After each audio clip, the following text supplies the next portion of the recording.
Hey guys! Welcome to another video from us, the Voices of Kakehashi.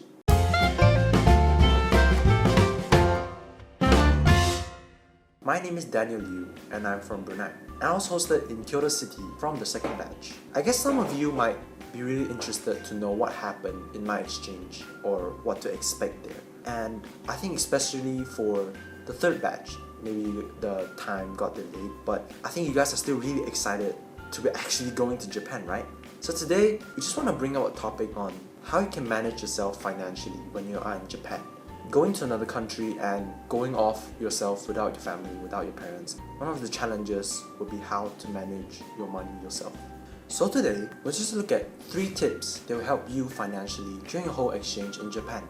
Number 1, you need to know what you're going to expect. The first thing you have to keep in mind is that the currency in your own country is different from that in Japan. This means that generally things are actually more expensive in Japan. So what you need to expect is that the things that you normally buy in your own country might be way more expensive than it is in Japan. Let's say for example food and daily needs. So my tip is to check and always remember the exchange rate between your country and Japan. This will help you familiarize how expensive the thing actually is compared to your own country and in your own currency. So when you're spending, please look out for food, your daily needs, toiletries, and also your travel expenses. These 4 things are the things that you would normally spend on and is the most important when you are in your exchange.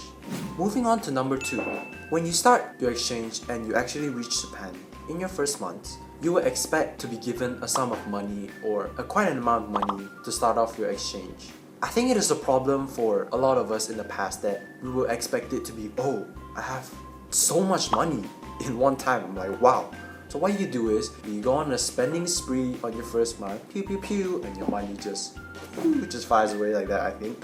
So it will differ from each student, and I think AFS will handle different students and how much they will be given. But don't worry, because AFS knows how much you would need, let's say in your area or for your type, if you are a dorm student or a host family student. It will differ from each student, but just bear in mind that the money given to you will always be enough for you, and most of the times it will not be more than what you will need. So in the first few months, please just be smart and know what you need first before you go on spending and just boom boom boom, your money go fly away, all of that. Yeah.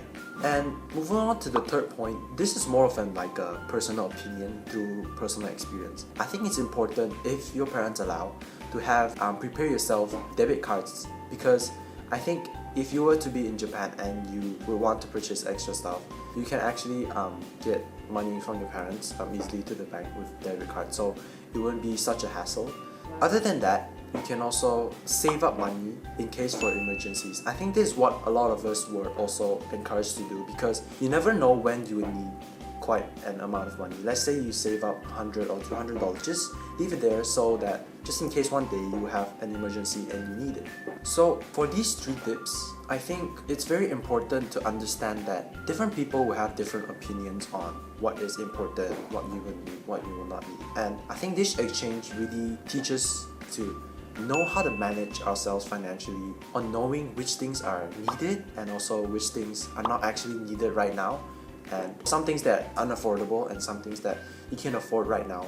It's not about knowing which things you can buy and cannot buy, but it's more about how you evaluate if you need this thing right now or if you don't need it. So before I end my video today, I just want to show you guys a visual representation of how important it is to save up your money when you're in Japan, and how easy also it is to just bang bang bang and spend on your money like that in Japan, because there's so many cute things and these souvenirs that you want to buy. It's not wrong, but you just need to know how to manage your money. So the tip that I've always kept saying since just now is to always keep a stash for emergencies. So just don't touch that money, because every time you get your allowance and you just spend like that, right? And you just spend, boom, and your money is just gone. But if you know and you're wise on how to save that money up, you always have that money right there.